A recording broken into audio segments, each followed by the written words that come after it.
Hello everybody. This is a lecture of Ancient Indian Survey, and today we are going to talk about Alexander's invasion. Now, in the last classes we talked about the rise of various religious or philosophical sentiments or philosophical aspects of the time period that we are talking about. We talked about the rise of Jainism and Buddhism. Now we're going to go back to the political developments of the time. We had, when we talked about the rise of Jainism and Buddhism, we did look at certain aspects of the political background and the social organization that informed the rise of those those religious groups or those kinds of thought processes. We are going to pick up from there. We had talked about the 16 Mahajanapadas. We had talked about that some of them were republics and some of them were kingdoms, and we were talking about how those were the powerful estates that were there in the after the later Vedic period from 600 BC onwards, right? So we have already this background, and now we have to just focus in upon these various elements or the various smaller kingdoms that were a part of the Indian region of the time period that we are talking about. Now, there was a battle that was fought for political reasons among the three kingdoms of Kashi, Koshala and Magadha. And we know that Magadha is one of the most prominent of the kingdoms that are there, and we'll go into the details of that in a bit. Now, these kingdoms and Vrijis are fighting for political supremacy, and eventually it was after a huge political struggle that eventually Magadha emerges victorious, or Magadha emerges as the supreme entity or supreme political entity amongst this particular political struggle. And the first important king of Magadha that we know of is known by the name of Bimbisara. Now, we have come across Bimbisara when we talked about the life of Mahavira Jaina, and we talked about how Mahavir's mother was related to the wife of Bimbisara. So we can place, with the help of this reference, we can place the Jain, the founder of the Jain ideology in the historical context. And Bimbisara became the king sometime around 6th century BC. That we have the information about. Now, he is said to have established a proper empire. He has the proper administrative system put in place, and there were various divisions and various ministerial positions that were created by Bimbisara. Following this, he also made organization at the village level, and he also appointed a Gramani, or a person who was responsible for collection of taxes. And this was at village level, because obviously the village was the unit of collection of taxes. Village was the unit of jurisdiction, so the village had a headman by the name of Gramani, and that person was responsible for collecting taxes and submitting it to the central empire or the state treasury in that sense. And now, by the time of Bimbisara, we have a properly established empire that we see in the region of Magadha. There are obviously adjacent regions that are there who are independent of Magadha, but we will see how an expansionist tendency is there in Bimbisara's political motives, and also in his successors' motive. Now, Ajatashatru was the son of Bimbisara, and it is believed by tradition that he was the one who murdered his father to become the king. And this particular incident of accession of Ajatashatru is placed around the time period of 493 BC. Again, as we know that Bimbisara was an expansionist ruler. He wanted to expand the borders of the Magadha Empire, and so was his son, and he continued Bimbisara's policy. He expanded in the various directions. Also, he's supposed to have formed a particular defense establishment known by the name of Patali Grama, which eventually became under the Mauryas, it became this important capital city known as Pataliputra. Regarding Magadha, there are two important capital cities or capital establishments that are important. One is Rajagriha, which was the capital of Magad at the time of Bimbisara, at the time of Ajatashatru, and also Ajatashatru is the one who founded the fort of Pataligrama, which eventually developed into the Mauryan capital city of Pataliputra. And his expansionist tendencies, Ajatashatru's expansionist tendencies were focused towards the northwestern direction, because obviously we know that Bimbisara had already focused his attention, had already conquered many territories towards the east. So now his son is looking towards the northwestern region, and there are a number of tussles that went on in that expansionist policy of Ajatashatru. We know that he fought with the king of Koshala. We know that he extended his empire. Apart from that, we also know that he wanted to control the trade. He fought with the Vriji Confederacy. We've already talked about Vriji Confederacy. So there was this tendency that was there of political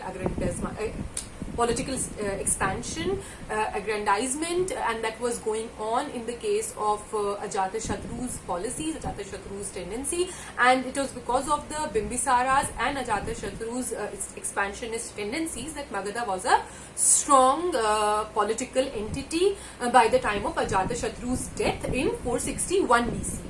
Right, now, having said this, we know that Ajatashatru was followed by successive rulers, and it is reported that there were 5 successive rulers that were there following Ajatashatru's death, and there was a internal struggle. It is argued by scholars that most of these tussles or most of these successions in that sense were of patricidal nature, that is the son killing the father to gain political control.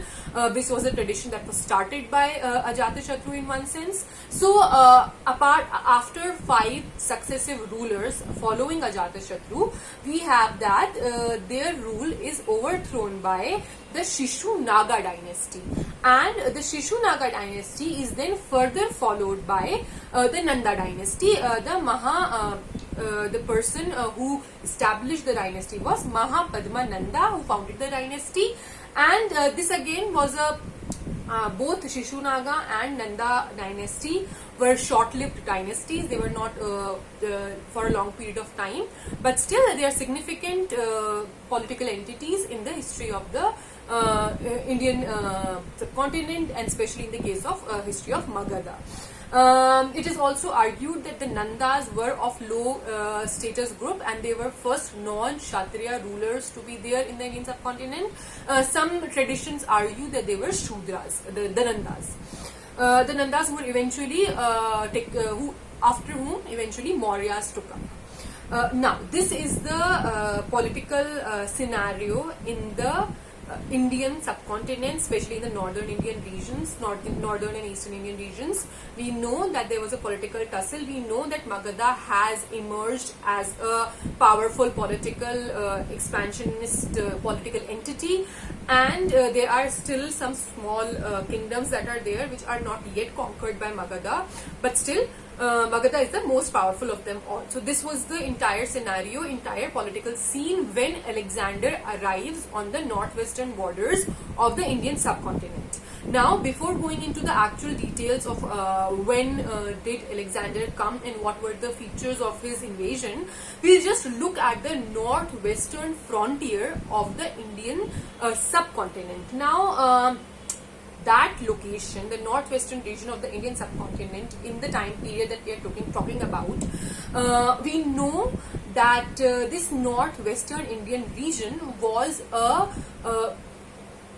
much contested territory, And apart from the contestation, there was also a tendency of it being a hub of multiculturalism. Why? Because there were a number of claims that were there to that territory, and it had been shifting hands, or it had been moving from one particular political establishment to another. So there was a kind of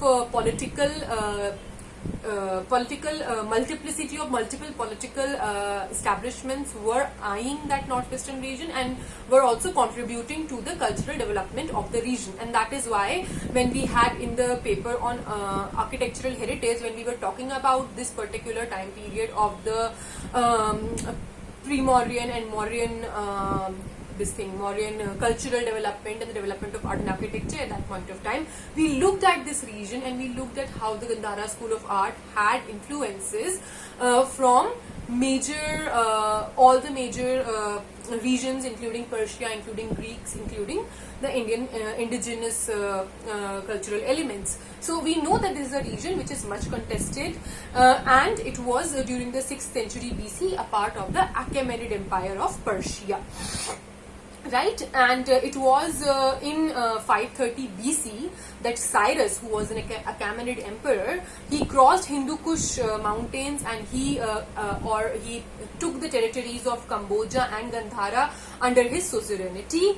Apart from that, we know that this particular region was contested amongst the rulers belonging to the regions of India, Afghanistan and Iran, Persia.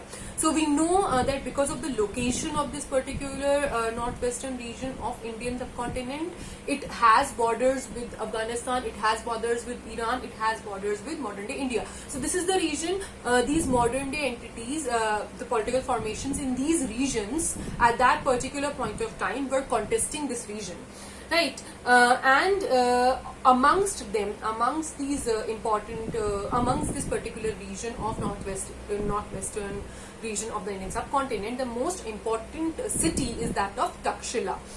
We will talk about Takshila when we talk a bit later, but this Takshashila or Takshila, as it was called by Greeks, called it Takshila. It was known as Takshashila, and it again was the hub of all the intermingling of all the cultural traditions from all these political establishments and cultural establishments which wanted to control that region. A few examples would suffice here. A few examples might be that some of the Persian coins were the way in which the Persian coins were made were copied by the Indians. Also, it is also argued by scholars that the rock inscriptions that Ashoka is so famous for were an Achaemenid influence on Ashoka. It was derived from the Persian king Darius's inscriptions, rock inscriptions. Also, the script Kharoshti, in which we have Ashokan inscriptions, that script is derived from Aramaic script, and that's also developed in the Achaemenid Empire. And eventually, we know in the case of art, we know that the Gandhara school of art, which was also developed in this northwestern region, had major influences from Greeks. It was because of the Alexander's invasion and Greek rule in this particular region for some period of time, that there were Greek cultural and artistic influences that were there, and because of that, the Gandhara school of art is said to have Hellenistic or Greek influences, in which there is a more humane, more naturalistic elements that are there in the images of Buddha that are developed in the region of Gandhara. So we know that this particular region was much culturally vibrant. Having established that, we know that the region, especially the region of Takshila and Gandhara, were under the Achaemenid ruler, and the Achaemenid rule ended in that region following the conquest of that particular empire. Achaemenid Empire was conquered by Alexander in 330 BC, and after conquering the Achaemenid Empire, Alexander moved towards the northwestern Indian region in order to capture those territories, in order to conquer those territories. Now, we know that Alexander had conquered the region of Achaemenid Empire, and it was in circa 330 BC, and following that conquest he was moving towards the northwestern Indian regions, and it was in 327 that he entered the Indian provinces, and the entire campaign of Greeks in India lasted for almost 2 years. But it is argued that instead of making any major political difference in the northern Indian scenario, that particular incident of Alexander's invasion had a more literal outcome, because the historians and the writers who were accompanying the Greek invaders or the Greek conquerors did write about the Indian subcontinent that they witnessed. They wrote about the culture, and that impression of the Greeks about the Indians had a was a very important lasting contribution or lasting impact of the invasion of Alexander of Macedon. Now, what were the motivations? Obviously, Alexander was motivated by his political expansionist tendencies. Also, interestingly, he wanted to reach the end of the ocean, or he wanted to understand the geographic expanse of the land that he was living on, and he wished to solve what he calls the problem of the ocean, and he wanted to see how the geography of the earth is organized, and that was also a reason why he why he was moving eastwards, and he wanted to reach the easternmost end of the world in that sense. Now, at that time of invasion of Alexander the Great, or Alexander of Macedon, the northwestern region of Indian subcontinent was divided into various independent kingdoms, monarchies and republics. We already know that. The powerful state of Magadha is towards the eastern regions, not in the western. The northwestern regions are out of their control, and Alexander one by one conquered these territories. Some of the people or some of the rulers that he came across were the rulers of Takshila, again very important city. We have already talked about Takshila, and Porus, the famous Porus that ruled the region of Jhelum and Chenab at that particular point of time. He crossed Khyber Pass in 326 BC, and it was the first encounter that he had, that the first encounter that resisted his invasion or that resisted his movement was with Porus, whom he defeated, but eventually made him into an ally.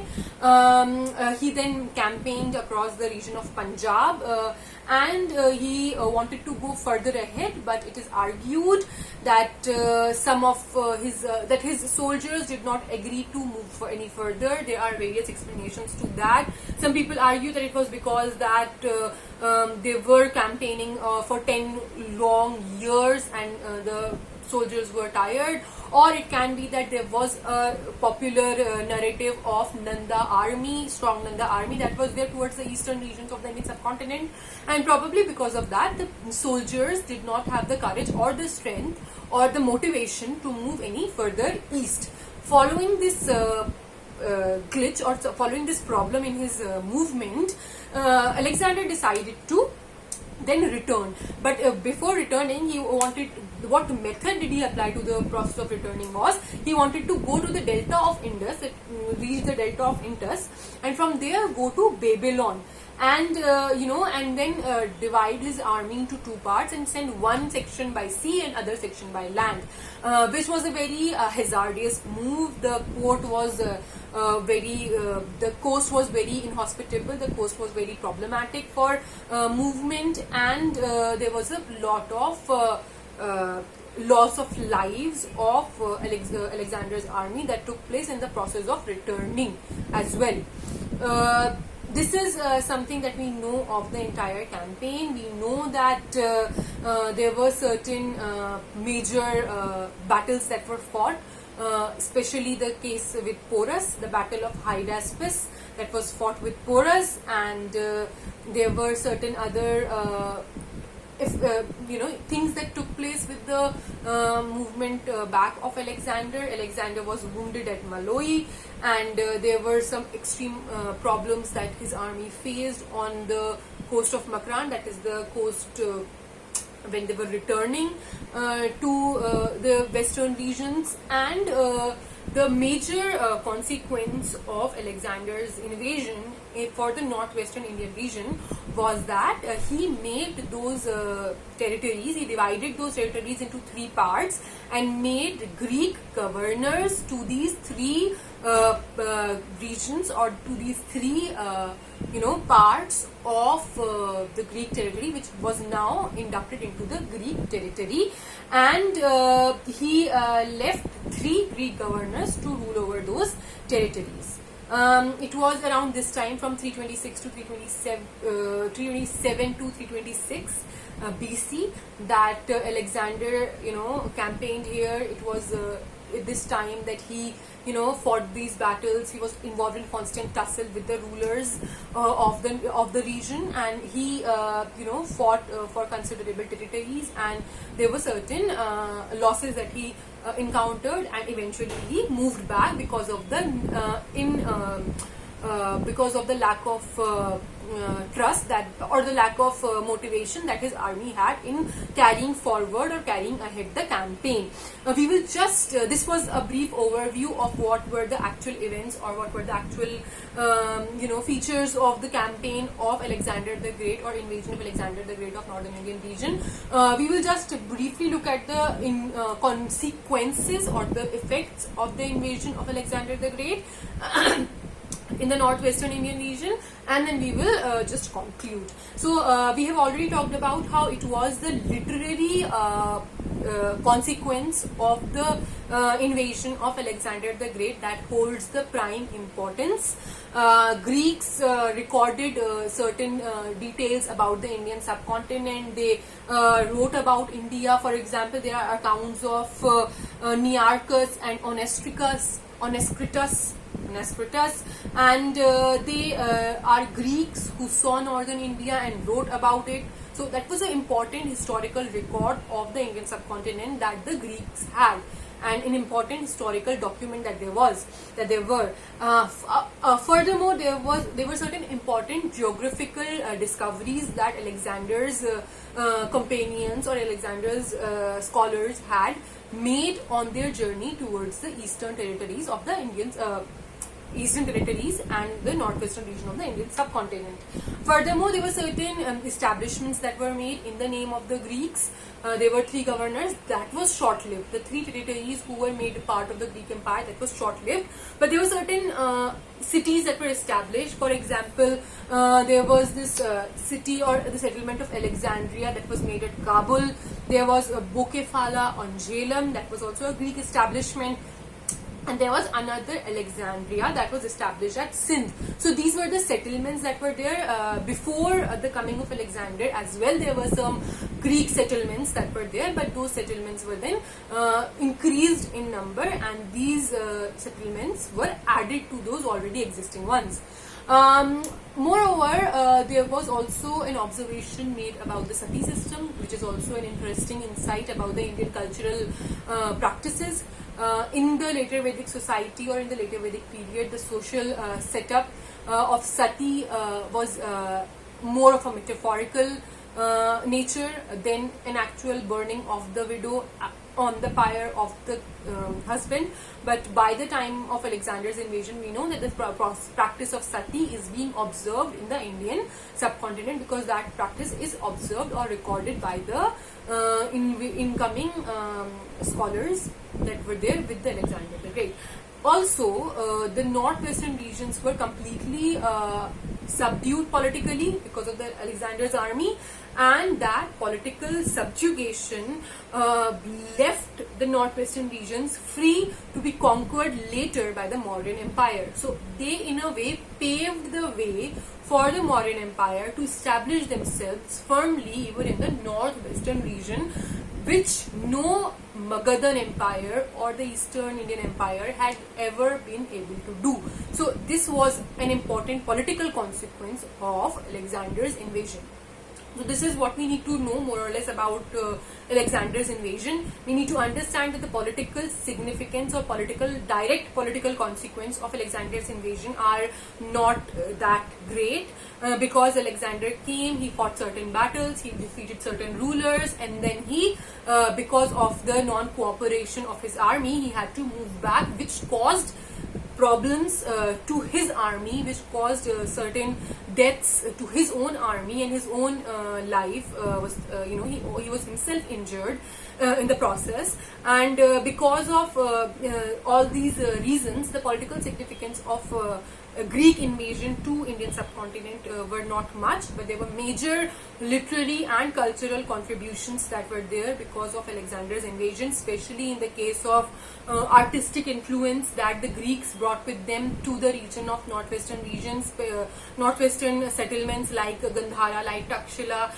They brought in the art, they brought in their architectural detail, they brought in their architectural expertise or designs in that sense, and they also brought in many, they brought in this idea of, developing naturalistic human figures. So all these cultural exchanges and cultural influences were a major contribution of the Greek invasion of Alexander the Great. And also the Mauryan Empire, the establishment of the Mauryan Empire is indirectly related to the establishment of the Mauryan Empire in the northern and western regions of the Indian subcontinent is indirectly related to the Greek invasion, because it is argued that the political power of the rulers of those regions, of the kingdoms in those regions, were smashed and subdued by the invasion of Alexander, and because of that, the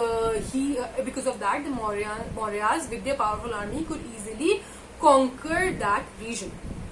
So this is it. This is the political scenario of the time period that we are talking about.